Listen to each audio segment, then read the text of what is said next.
Okay, is there one more I need to hit? Yeah, one more.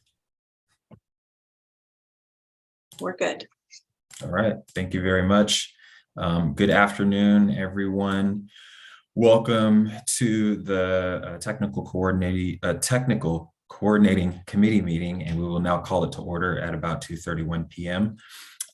Just as a reminder to everyone, if you need to leave the meeting at any time, please raise your hand and advise staff and the committee of your departure.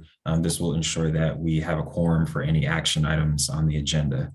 As of right now, please give your attention to this short video.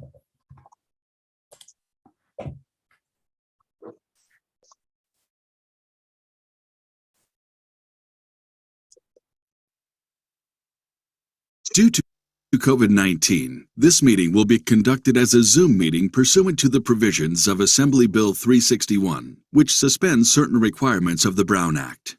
This meeting is being live streamed on the CCTA website. The chair will call upon members, staff, and other speakers by name. Please speak clearly and state your name before giving comments or remarks. Persons participating via Zoom with their cameras enabled are reminded that their activities are visible to viewers. Members participating by Zoom wishing to speak should physically raise their hand and unmute their mic when called upon. Members should mute their mics when done speaking. Citizens participating by Zoom wishing to speak should use the Raise Hand feature or dial *9 if participating via phone, and the chair or staff will call upon them at the appropriate time. Citizens will have 3 minutes to speak. After 3 minutes, staff will lower their hand and mute their mic. Participants via phone will be called upon by the last 4 digits of their phone number. It is requested that public speakers state their names and organization, but providing such information is voluntary. Written public comments received in accordance with the teleconferencing special notice for public comment guidelines are printed on the meeting agenda. If authors of the written correspondence would like to speak, they should raise their hand and the chair will call upon them at the appropriate time. All written correspondence received after that and during the meeting will be entered into the record. A roll call vote will be taken for all action items. Thank you for participating in a meeting of the Contra Costa Transportation Authority.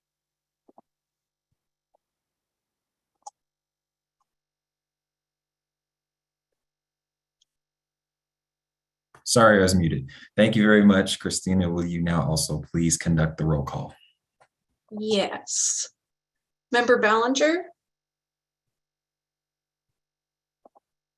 Member Conradi? Member Diaz? Here.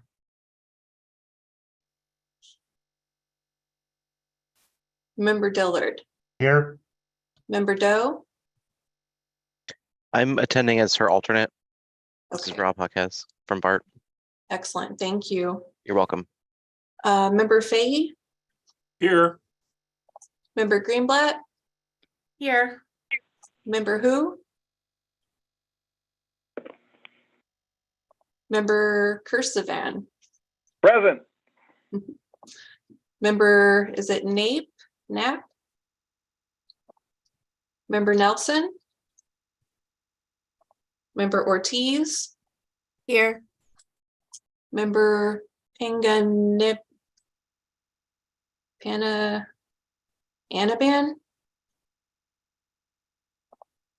Member Nelson just joined, so I'm going to mark Member Nelson as present. Member Reeves? I'm attending on her behalf. Thank you. Member Rawani? Here. Member Singh?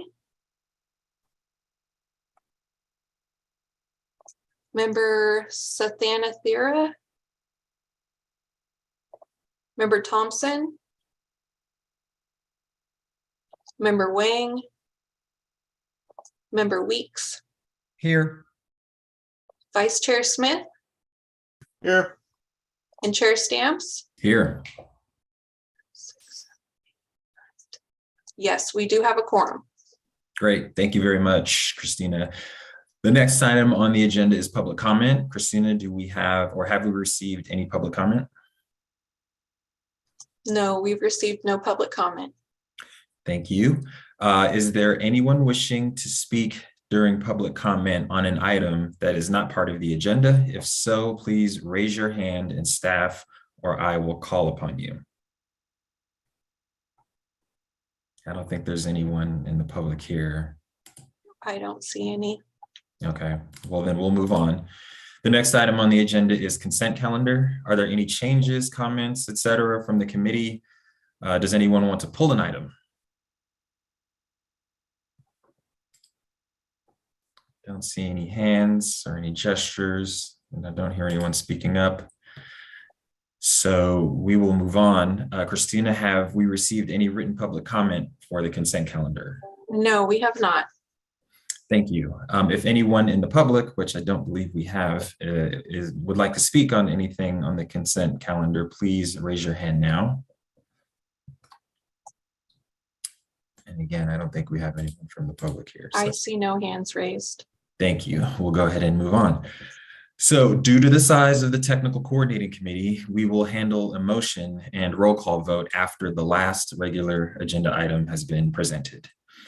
With that, we will now move on to the regular agenda items. The next item on the agenda is an informational item presented by Stephanie Hugh to provide an update on the project monitoring. Stephanie, please take it away. Thank you, Chair, and good afternoon, everybody. I'm just going to share my screen. Hopefully you can see the monitoring table. Okay, so this is attachment B, and just wanted to point your attention. These are the remaining OBAC 2 projects. As you guys know, OBAC 3 call for project has already come and gone. So ideally, we should be wrapping up all our OBAC 2 projects that were programmed 5 years ago. There's still remaining project in fiscal year 2022, originally programmed in 2022 and 2023. So they're in attachment B of our staff report. Due to, I think there are a lot of projects in the Bay Area that have not delivered these OBAC 2 projects, MTC considered, and you guys may have been reached out by me or MTC to get a status of these projects that are still outstanding. And in October's MTC commission meeting, they approved an extension for these projects. In the notice in the staff report for the Quick Strike program or projects that have Quick Strike funds, the new obligation deadline, or you have to obligate your funds by September 30th, 2023. And those projects are noted in a red text in the staff report, or maybe, I think Christina, we moved them, but it'll say SSM on them.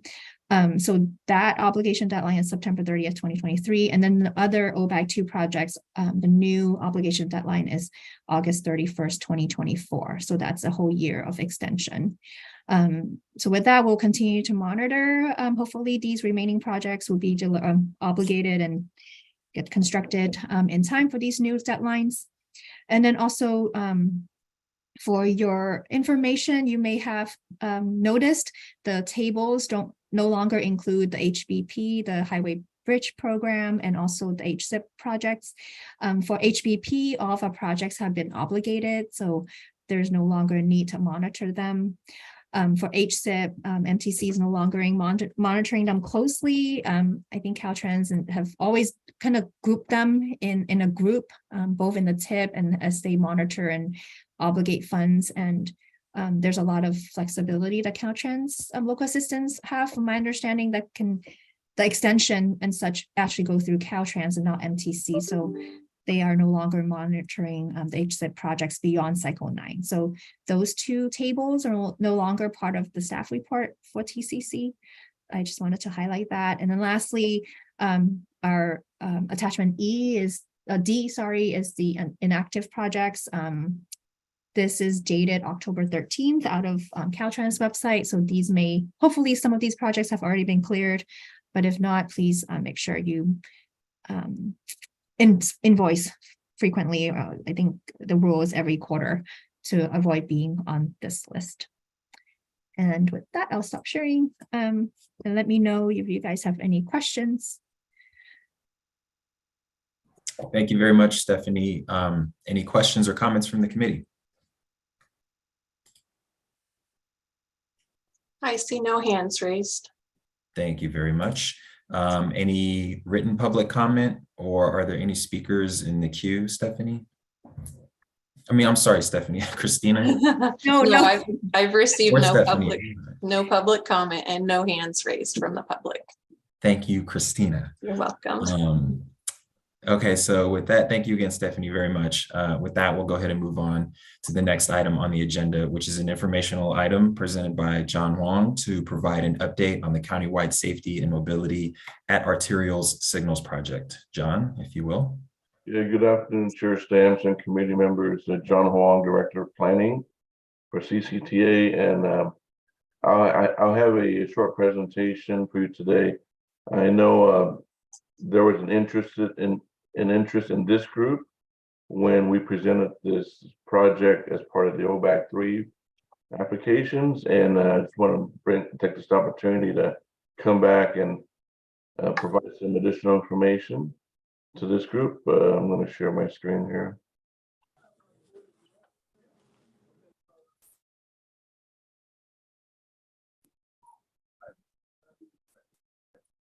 Okay, do you all see that? Yes. Okay. Oh, sorry. Okay. Is that right? Okay.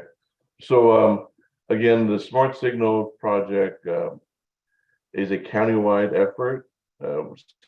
CCTA has been meeting with all the cities, towns, and the county, and we'll be reaching out to the transit agencies and other jurisdictions necessary to develop this project. We've been working with the cities for the past year. I personally and our consultant AMG have met with each of the city individually, and the purpose of that was to just identify what the current existing infrastructure regarding traffic signal system is currently within the cities, and then work with the city staff to identify the needs as we move forward with the project. The project in a nutshell is really to upgrade the signal controllers, upgrade the whole traffic system, signal systems within the cities. You see this nice map here with all these dots here. It identifies there's a whole bunch of signals, intersections in all of the county.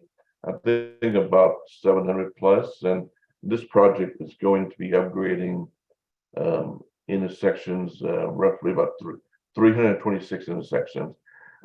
We have detailed maps of these when we meet with the cities, but this kind of gives you a sense of the magnitude of the project.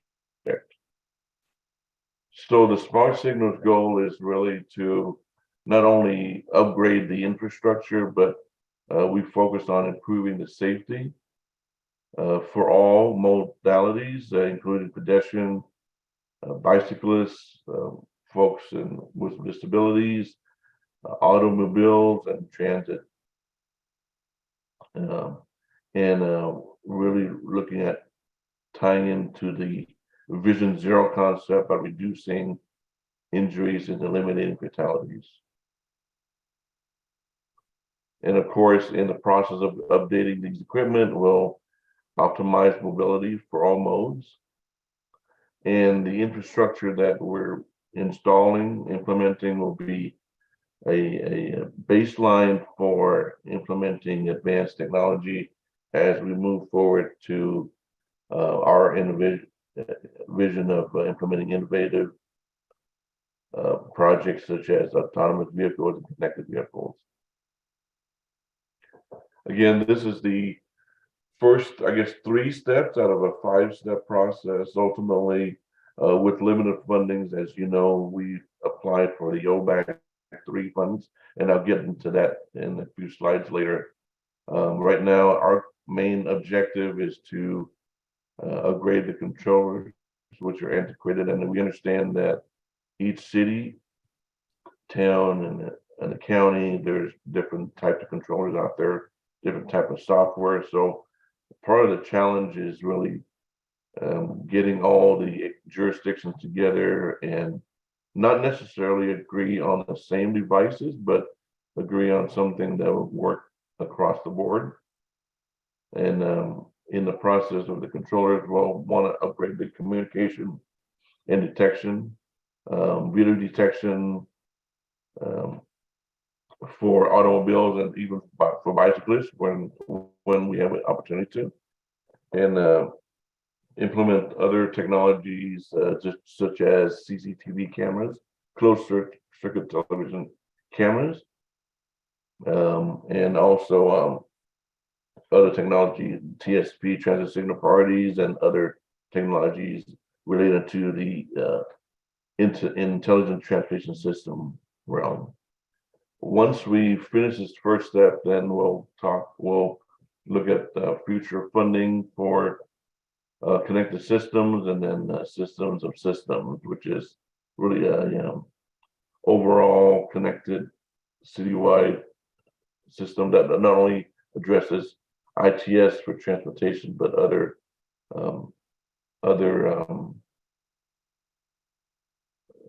facets of the cities, including public first responders and public safety. This is a nice little graphic here. We're at the very beginning. I want to say we've completed a concept of exploration. If you can see that little diagram there, phase 0. We completed a concept of exploration, tallying all the equipment inventory and so forth. And then the next phase is really the concept of operation. If you're familiar with the V diagram, which is basically following the V diagram as we move forward. Fiber optics is really important to making these connected signals work. Independently, we're pursuing funding for doing a fiber study. Actually, I'm working on that right now as we speak. And we know that some cities are advanced than others. I know San Ramon, when we spoke with San Ramon has a really robust fiber system, whereas other cities are still need to at least implement those. So we understand there's different cities, different phases. So that's another challenge, is to kind of bring everybody up to speed. And of course, if you know fiber, it really has the bandwidth necessary to increase the communication and make all these equipment work together. I mentioned again, part of the main part is upgrading the controllers. Here's the video detection. Once we put detection in there, and that would enable us to do some data analytics. We're looking at uploading a lot of these data up onto the cloud, AWS cloud, for example, and doing some predictive analysis for prevention of collisions, for example. And these are some of the other elements that we're looking at implementing. So why are we doing this? These are the list. I'm not going to go through all this, but these are the key features and benefits of the project. Again, a lot of this stuff I pretty much mentioned, but it's really up to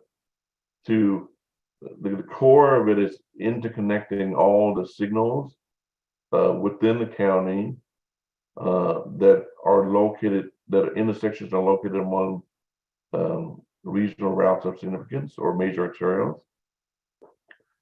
And so that's the main thing, and then all these other benefits will be provided to the city as well as the CCTA. This is a snapshot of the OBAG 3 grant application that I think I kind of flashed in front of you when we were presenting the OBAG 3 item. Again, we're asking for $26.6 million in OBAG 3. I don't know if we're going to get the full amount or not, but the whole project, and then that money is actually for construction and some of the design work. Right now, our next step is the CONOPS, and then we're looking at using Measure J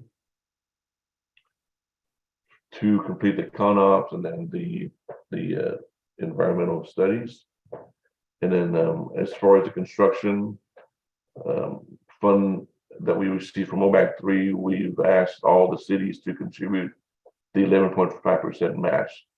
And that's all the cities that all the staff folks that I spoke to agree to that. So that's our plan going forward, and part of the process is getting a cooperative funding agreement together with all the agencies. Again, this is a larger depiction of the V diagram, and we're going to be starting the concept operations pretty shortly here.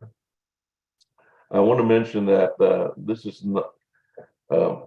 It's going to take a lot of effort from all the cities that are involved. So there's different groups, different level of stakeholders that's going to be formed.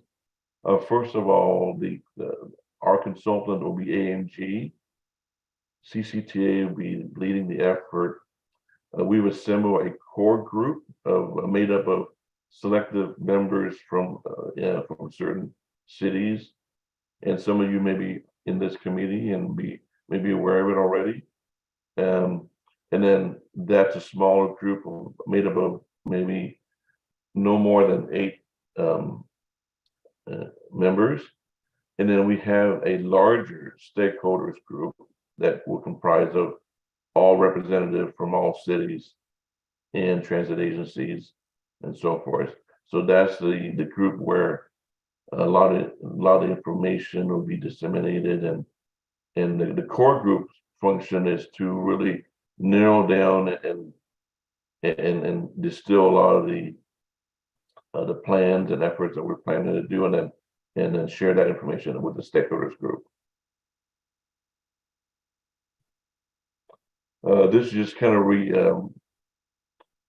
repeat what I've mentioned before, that we completed to date.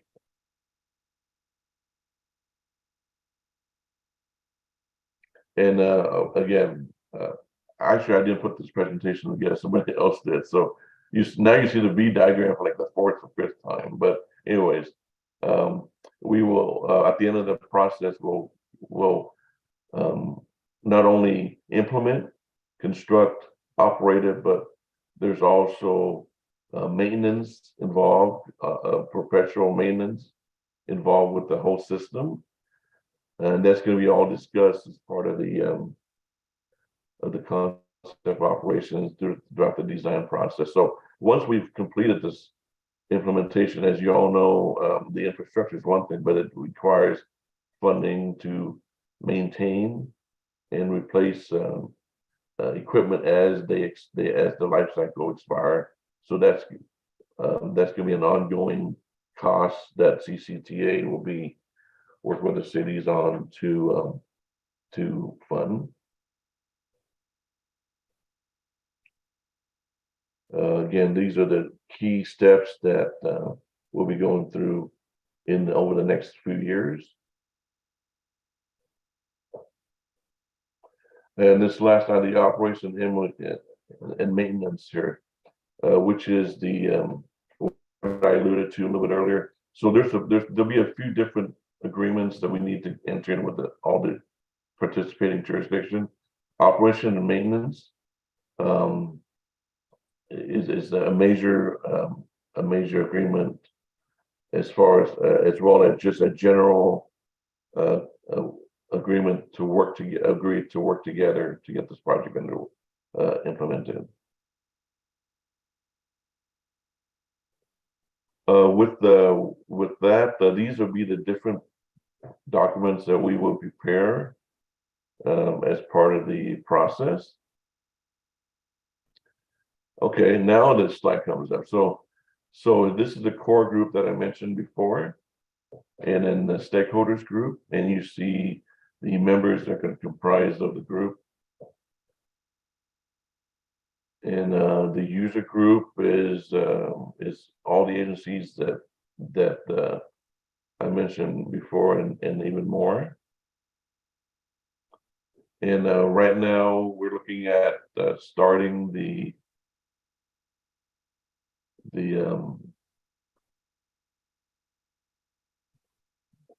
Kana. It'll take us about 3 months to finish, and then we'll go right into design, plan, specification, estimates. And then that'll take us to June, and hopefully by the time fall 23 comes through, that's when the OBAG 3 funding is available, and then we can start construction as early as fall 23. And hopefully it'll take, we're planning to complete the whole project, which is a very ambitious schedule, to tell the truth, December 24. I think it's going to be later than that. So right now, the next step is to finalize the core team. We're finalizing the list of stakeholders, and if you're a traffic engineer, city engineer, public works director from the cities, you're probably going to be part of one of these groups. And we're in the process of working with AMG to set up the meetings and kind of lay out the process going forward. I'm going to stop sharing my slide, and we'll take any questions. Thank you. Thank you very much, John. Are there any questions or comments from committee members? Looks like Leah has a question. Hi, thanks, John. I had just 2 questions. You said one of the slides said that you were going to be optimizing the traffic signals for all modes. So I was wondering what happens when there are multiple modes. Which mode is going to have priority, and how will those decisions be made? Okay, I think I mentioned optimizing mobility for all modes, not necessarily the traffic signals, but making sure that, and again, it has to be a balance there, and then it's going to be, the decision is going to be made by the stakeholders group, and realize that each city has their own priorities, so it's going to be made on a city by city basis and by the stakeholders, understanding that this project is cross-jurisdictional. We all know traffic doesn't end at the city boundary, so it's going to be a matter of working together to come up with a plan that works for everybody. So I don't quite get, how does that work if like the local jurisdiction wants to prioritize cars, but let's say it's a major transit corridor? How would something like that get resolved? By communication, and then through a process. Right. So can you expand on that a little bit more? That's the purpose of the stakeholders group. And again, I probably don't have all the answers, the detailed answer you're looking for, but that's the whole reason why we're having the stakeholders group, to have all the cities chime in and get your opinions on how to develop this system. But the stakeholders group, would that include transit agencies as well? Yeah. Okay, so it's not just cities. No, not just cities. No. Okay. And then my other question, specifically, I care about West County in this question, but I don't know if you know the answer for West County or the whole county, but I'm wondering how many of the individual cities will have the ability to monitor the signal operations in-house? Okay, when you say monitor signal operation in-house, can you clarify that? I think I understand what it is, but can you clarify? Well, what do you mean monitor? I understood that there's going to be like a central control center, but then I also thought I understood that there was like the cities were also going to be able to kind of monitor what's happening with their signals and and make adjustments. And I'm trying to figure out how that would happen and whether like this, there are cities or the majority of cities or some cities get some sense of how many can have the technology to do that in-house themselves. Okay. So I'll try to answer your question. So I don't know how often cities adjust their signal timing. I'm not involved with that specifically, and I've never. So I don't know how often they adjust it, but actually to have access, if you're talking about remote access to the signals, yes, that's one of the goals is to allow cities remote access to adjust signal timing at their desktop, at the workstation versus going out to the cabinet. That's one of the goals there. And I think another goal, and then this is going to be discussed at the stakeholders group and documented in the CONOPS, but I think another goal should be to look at communications, and I'm a big advocate of fiber optics. I think ultimately we will need some kind of communication line going back to each city hall if there isn't existing already. So you have the fiber communication down the main line, and then I want to take, maybe that's a bad example, but I'll take San Pablo because it's West County. You know the issues with San Pablo right now and so forth. But ideally, in my mind, one example is that we have the fiber optics running down San Pablo, and then for instance, El Cerrito City Hall will have a line that connects to the El Cerrito City Hall to enable them to access the system, the signals within their city. And then you go up to a city like Hercules, and then there'll be another line that extends to that city hall.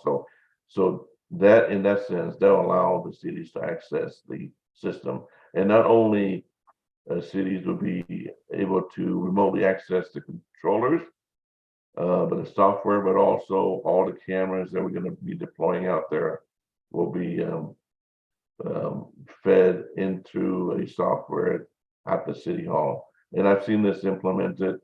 You can have a big TMC, transportation or traffic management center, or you can have just a desktop or computer at somebody at a cubicle.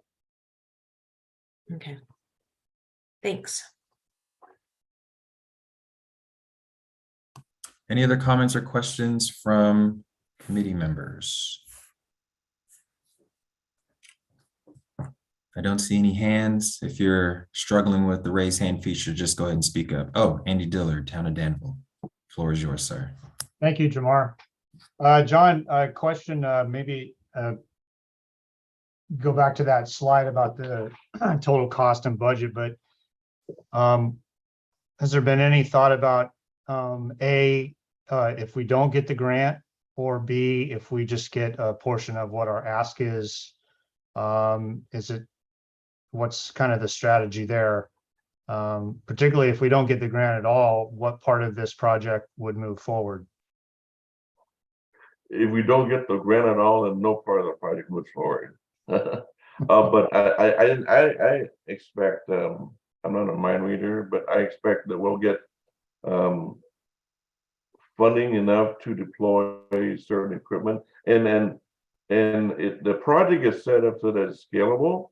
Depending on the amount of funding we budgeted, so that we can deploy all the equipment that we plan to. But if we receive less money, then we'll scale the project accordingly.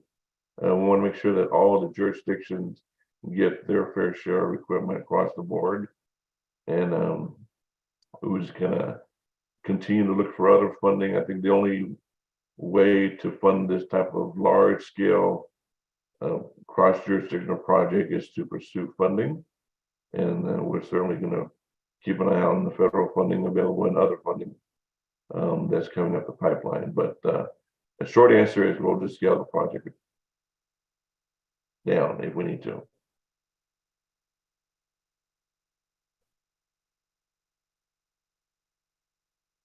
All right, thank you. Any other comments or questions? Leah, welcome back. Go right ahead. I was just taking down my notes and another question popped into my head. So back to my original question about, if you have multiple modes and how they get prioritized, and the stakeholder group is going to make a decision, and I know that you mentioned like a number of agreements that needed to be worked on. So would like all these cities need to sign on to some type of MOU where they would agree that this, whatever the decision is of the stakeholder group, would be how the signal timing would work at that intersection? Because I'm just like thinking like, okay, well, maybe the stakeholder group decides X, but the local jurisdiction says, no way, we're going to do Y. How, like, yeah, it seems like some of the ground rules you need to have worked out. Yeah, I can answer your question because I've been through this process. I actually implemented this whole very similar project in San Mateo County. So I understand completely where you're coming from. So the way it works is that, again, the stakeholders group, because it comprises of all representatives, so they're going to be addressing high level issues. Hopefully we can get everybody to understand and agree on concepts as far as the detailed signal located with signal timing within a certain city. That's really a city solution. So it's really city by city, and if you're adjacent to other cities, it's just a matter of working cooperatively with adjacent cities to make the system work. Again, these are great questions, and I don't have all the answers, but again, I've been through this whole process before. Not that I'm not saying that I know all the answers, but we can work through this through a discussion collaboratively with all the stakeholders groups. But there's no MOUs that the cities would be signing? I think that's important. I think one of the first steps is a memorandum of understanding, and then that can take shape. The content of the MOU or cooperative agreement, whatever you want to call it, would include everybody working, agreeing to work together to come up with some solutions. It can be down to the detail as needed, but then when you get to the operations, the O&M, operations and maintenance, that's another set of agreements that will need to take place. If Caltrans is involved, then Caltrans will need to be part of that agreement. If multiple jurisdictions are involved, then we'll get the necessary agencies to be part of that MOU. But I envision at least 2 or 3 agreement type that involves all the cities, because this is a countywide system. So really everybody needs to buy in on it. And that's the challenge. I think the best that we can hope for is that all the jurisdictions work together for a common goal. Working with 20 jurisdictions is going to be a huge lift, and we'll see how that goes.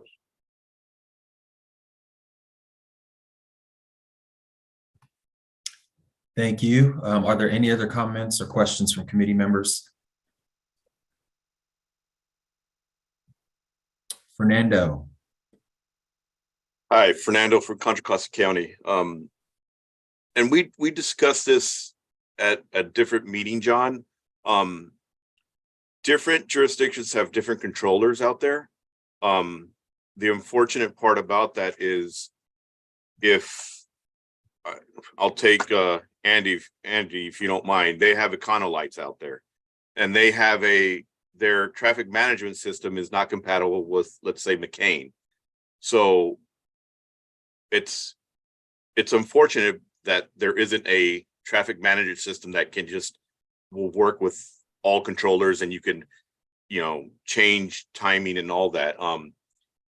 I know obviously this is probably a question once we, get down to the committees and everything, but I have a feeling that's going to be a big issue because if we all want to monitor our own signals, we all want a particular kind of controller. And if it means everyone has to switch out controllers, or we have McCain controllers already out there, and you decide, you know what, guess what, this whole project we all get McCain controllers, does that mean everyone has to switch over? But then CCTA might not have access to see the Econolight controllers, right? So, and I think that's probably, like I said, it's probably a question that we can probably work on it, in smaller groups. Yeah, Fernando, thanks for the question. By the way, you're in the core group, in case you didn't know. Yeah, I saw that. So, yeah. Okay. Yeah. I mean, no. That's exactly.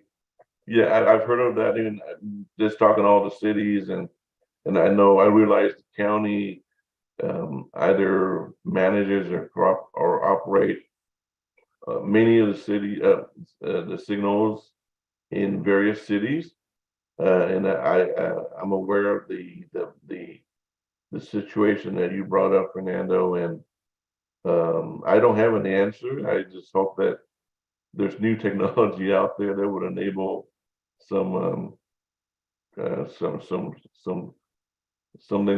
that can be compatible with the multiple systems out there. Yeah, that, and at the end of the day, I don't know if we need to have two different systems in place. I know one solution out in San Mateo County is that a city may be operating two different signal systems.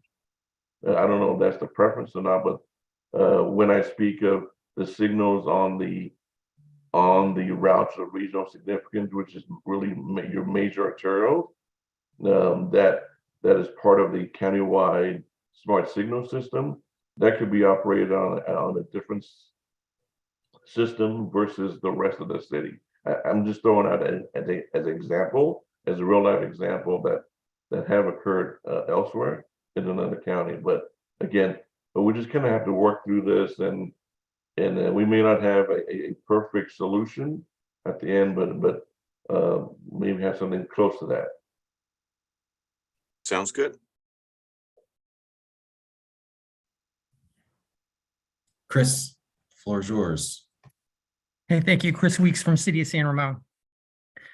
I just want to see if you think this understanding is right. Just looking at what you're proposing today seems a lot like what they're doing within the transit operator industry right now, with the outcome of the Blue Ribbon Task Force, kind of looking to create some kind of coordinated entity that looks to centralize control of the different transit agencies across all 9 counties, kind of coordinating everybody's work on transit regionally.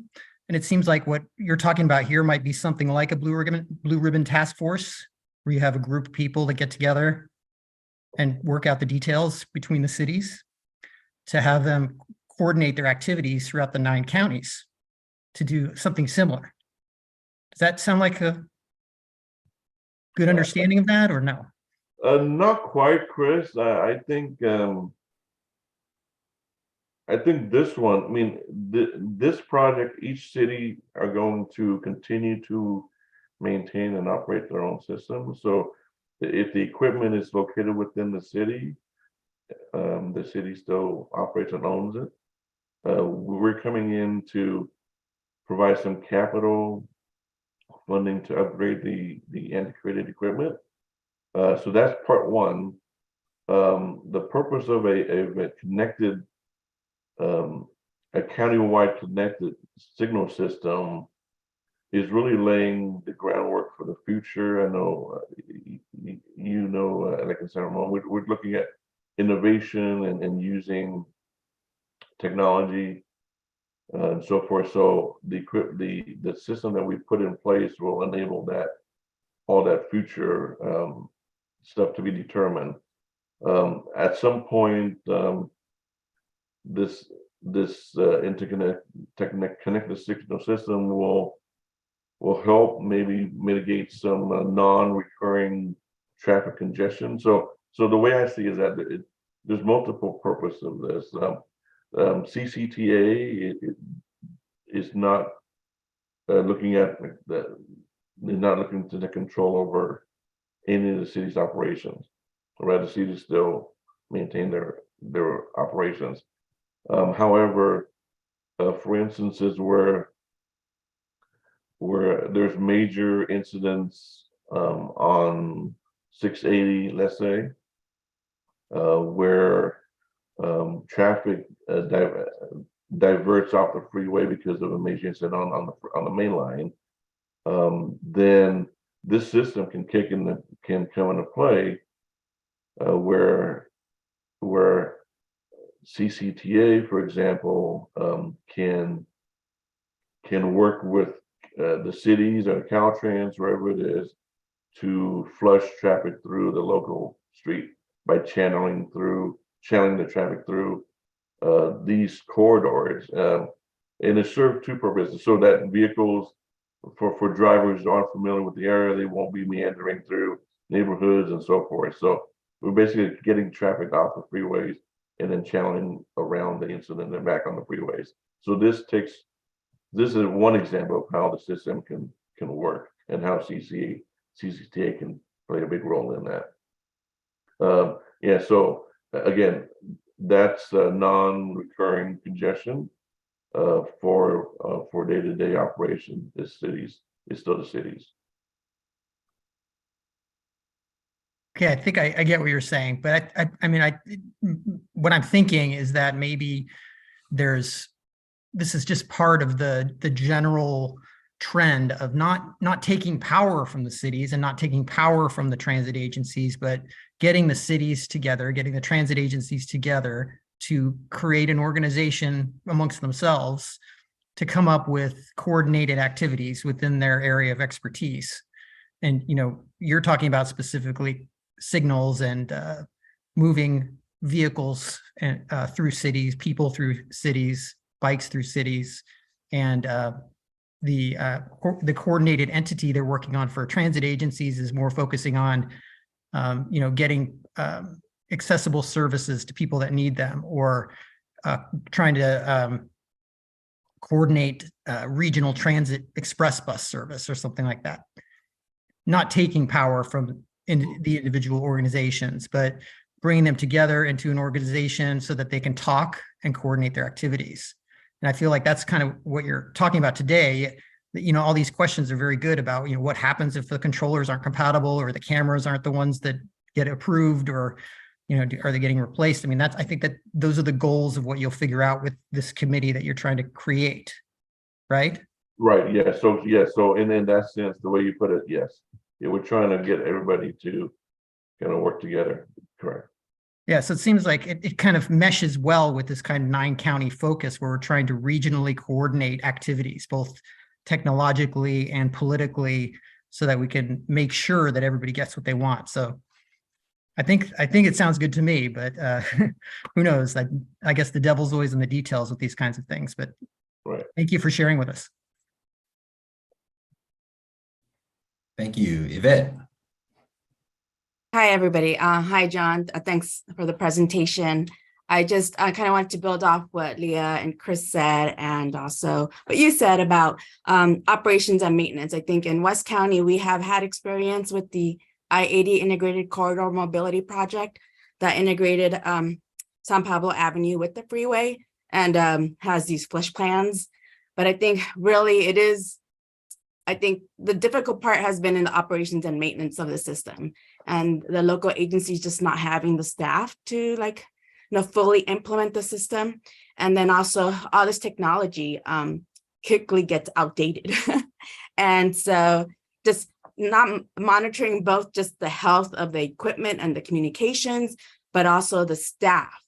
So I think that's going to be really key as we move forward in this process, is identifying that funding for ongoing replacement of tech equipment, and then the staff to really fully optimize the technology that's installed. Yeah, thanks, Yvette. And you're part of the core group too, right? You know that, right? Yes, I am. So, Thanks. you know, you bring up some good points, and I can share with you from experience what can be done, and it has been done, as I mentioned before, in San Mateo. So yeah, it takes funding, it takes money to maintain the system, and hopefully, if CCTA is always going to be, you know, pursuing funding and looking at creating a system where we can take the lead on getting maybe a centralized maintenance consultant, technical assistant consultant on board. How I did it in San Mateo was that we actually hired consultants and contractors to respond to cities. So whenever if fiber gets damaged or whether communications get broken, we can deploy. The cities have access to these consultants, contractors, to come out and do troubleshooting at the controllers or whatnot, and also we'll have some funding available to replace equipment also, and that funding, where that comes from, is to be determined, but hopefully we can have some plans and some options if we do pursue another sales tax measure. Thanks, John. Those are some good ideas. I think that would be helpful and to explore and could help a lot. Alan?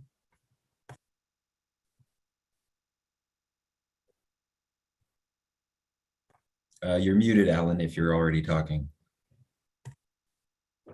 Good afternoon, Alan Panganiban, City of San Pablo. Again, like John said, it's a worthwhile project. It's a good project, but we do have the challenges of having multiple users to that one system. You know, not just the city and now the county, but also Caltrans to begin with in the I-80 corridor. And recently, this AC Transit also will implement their traffic signal prioritization project. So more users to that same system. So common ground will definitely have to be agreed to and signed off on. So just want to make that comment. Worthwhile goal, but again, many difficulties ahead in trying to gather everybody. Thanks for the comment, Alan. Yeah, it's going to be a challenge. It's not going to be a cakewalk. But I think if everybody has an open mind and work together, we can get there. Any other comments or questions from committee members? John, thank you very much. Would it be possible for the TCC to get regular updates on this project as it goes forward?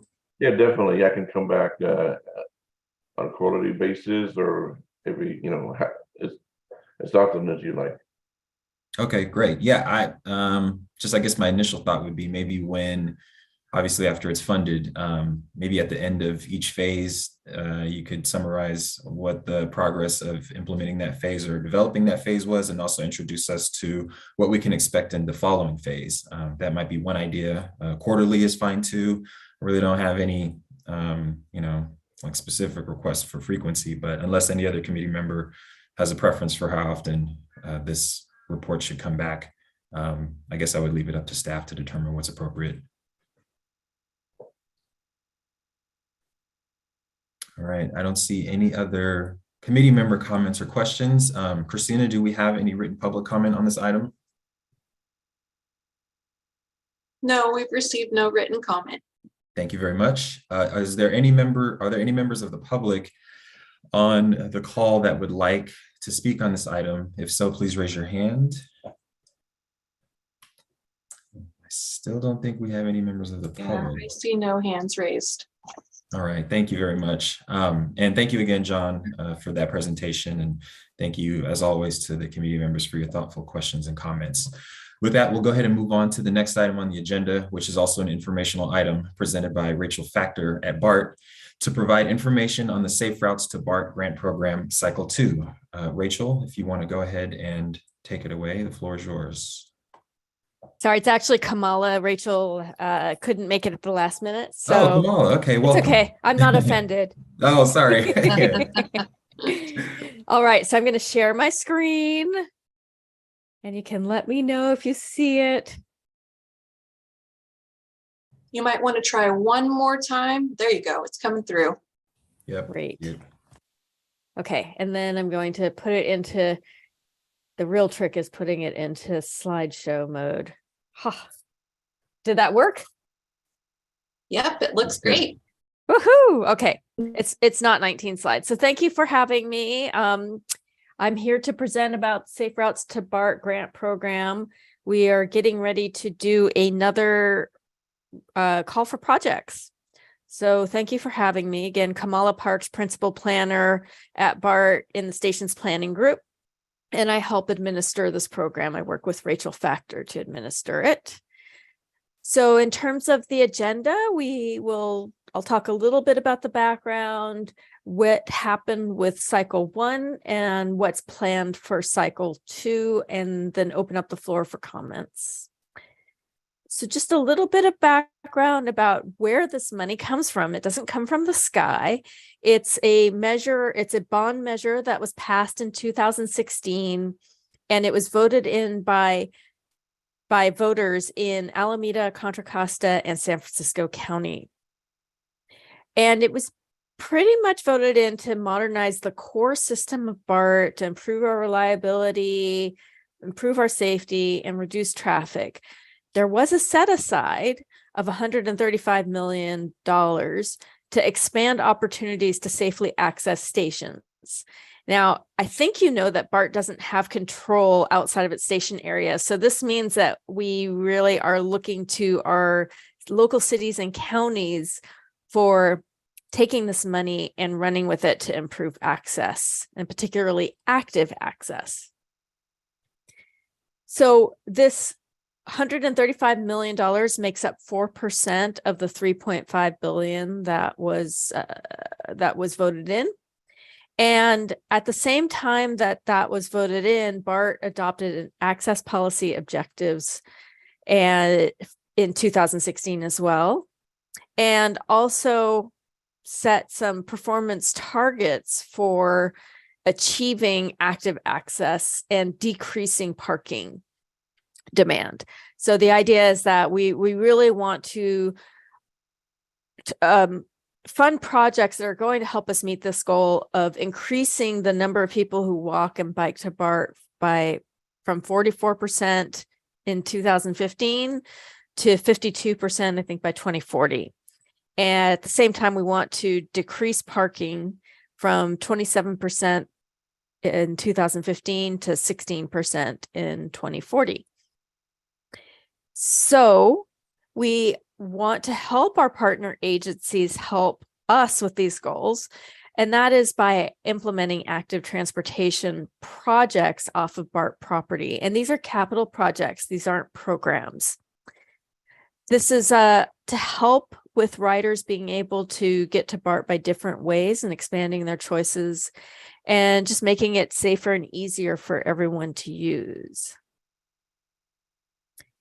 We've been using Measure RR to expand the pot of money that we have access to. So we use it as a match, and we've been going after a number of these funding opportunities over the years and have been pretty successful. They're always happy to see a match, just like we are. And I'm not going to list them out because they're on the slide here. And I'm happy also to provide the slide deck should you need it afterwards. But what we're hoping is that, like we're doing with our Measure RR, that you can do the same thing with the Safe Routes to BART project. It's a partnership. And so the idea is that you may have a project that has a funding gap. So we want to be able to fill that funding gap. We want to support communities that are really trying to, either they exist already as transit supportive with their densities and their land uses, or they're aiming to be more supportive of transit in that way. And we want to deliver these active transportation projects on the local road, or help you deliver it. We're not delivering it, we're helping you deliver it. And overall, not only does it help our riders, but we think it makes a big difference in the vibrancy and the options for all residents of the areas. So for Cycle 1, this we released in 2020, and we received 10 applications, which are shown in blue, and it represents the geographic diversity of the applications. And a number of them were either in disadvantaged communities or in close proximity, and all the projects demonstrated a high priority in terms of the planning documents and support letters and whatnot.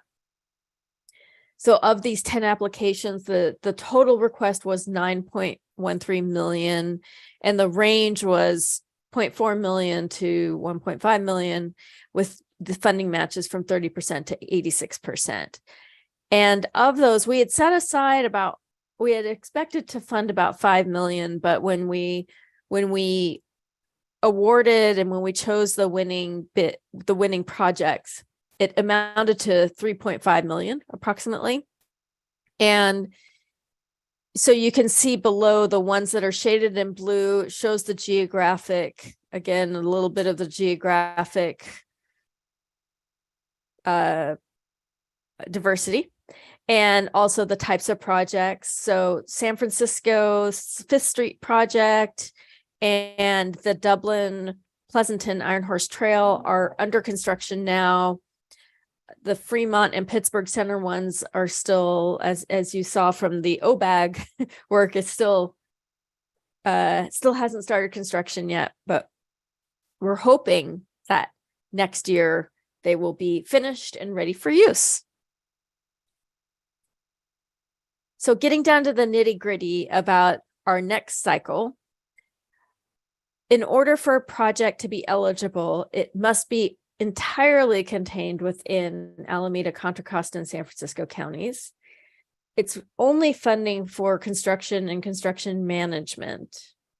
And you can submit either one application per BART station or one application for systemic or system-wide improvements at multiple BART stations. So if you're going to put in pedestrian-oriented lighting at multiple on the public right-of-way, multiple station areas, or high visibility crosswalks, or lead pedestrian intervals at the traffic signals, these are all things that you could do at multiple BART stations.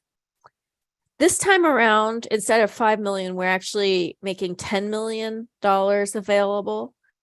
And again, the grant amounts could be anywhere from 500,000 to 1.5 million. 1.5 million is the highest we're going to go.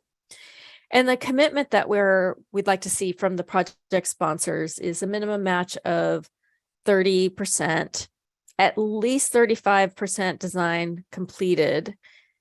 The demonstrated support of your governing body, your executive staff, authority over right of way to implement the project elements. And this one we're going to be a little more hardline about because we've had a couple of the projects that we funded. Well, one of them was on Caltrans right of way, and without having that worked out in advance, it's meant delays.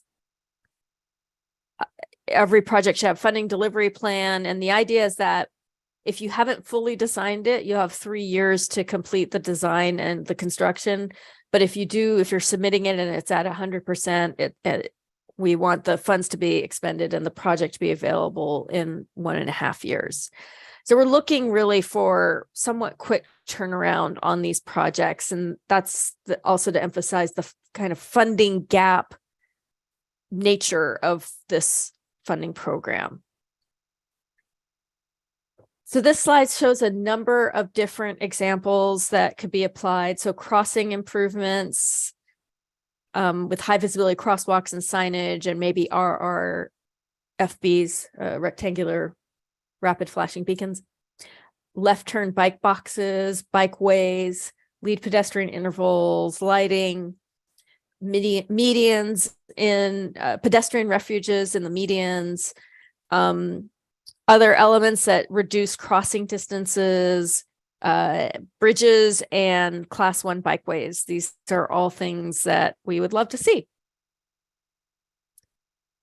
In terms of how we are approaching the evaluation, so we have a selection committee. It will be made up of BART staff, but we also look for a representative from external groups. So congestion management agencies. John was on our last one, John Wong. So thank you for that. Cyclist and pedestrian advocacy groups and equity advocacy groups. So we look for one representative from each of these groups. The selection criteria that we use: project readiness, connectivity and mode shift, customer experience, safety and security, equitable access, complete communities, partnership, and leveraged funding. All that on the left is linked up to our station access policy goals, which are on the right. So that's how we are making that link between what we at BART have adopted as station access policy and the selection criteria we're using. We had originally thought that we would do a call for projects in December, but we thought that was very mean to do that in December when you know that you're going to be thinking about it over the holiday and you can't let it go. So we've instead made the timeline for call for projects released at the beginning of January. So most likely it will be the very first week of January. And we will have a webinar Q&A period and webinar that will be probably about a week or 10 days after that release. And the applications will be due about 6 weeks after the release. The BART board, we would go to the BART board and say, here are the recommended projects in spring, and let the awardees know in that shortly after. And then in the summer, we want to see these projects initiated, or at least the agreement signed and an agreement about a timeline moving forward. So that is the sum of our next cycle, and I am happy to answer any questions or comments. I'll keep the slides up in case you want to go back to them. Thank you, Kamala. That was very un-Grinch-like of BART to put the call for projects in January. So thank you for that. Appreciate it. Any comments or questions from committee members? Steve. So I guess my question, because I'm in Brentwood and I don't have a BART station, so the only thing we have in common is both our organizations start with the letter B. Mm-hmm.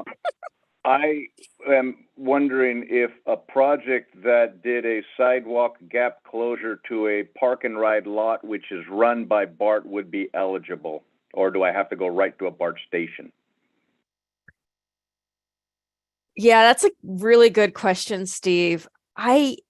Whenever people say that, it means they don't know the answer. I know. Well, it is true. I know. And I know you're not supposed to qualify. That's a really good question. I may have to check on that, but my gut reaction is probably not, mainly because we're trying to get people not to drive and park. Not to drive and park.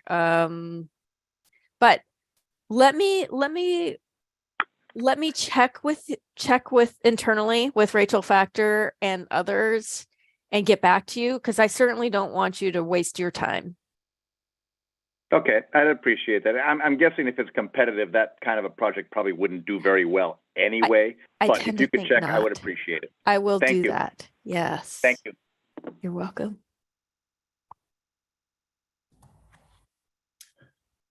Any other questions or comments from committee members?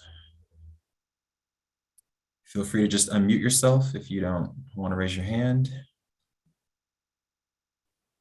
All right, I guess we'll then go ahead and move on to seeing if there's any written public comment or anyone in the queue waiting to speak from the public, Christina. I've received no written public comment and I do not see anybody's hands raised. Okay, great. Well then, Kamala, again, thank you very much for the presentation and the information, and we'll look forward to that call for projects in those future webinars. Yes, great. And if you are thinking that you're going to submit a project, we do have a project inquiry form that we would love if you would fill out. And ideally, we'd love it tomorrow, but understanding, you know, this is a bit late, but I'm happy to, when I send out this presentation as a PDF, I guess I'd send it to, would I just send it to the group?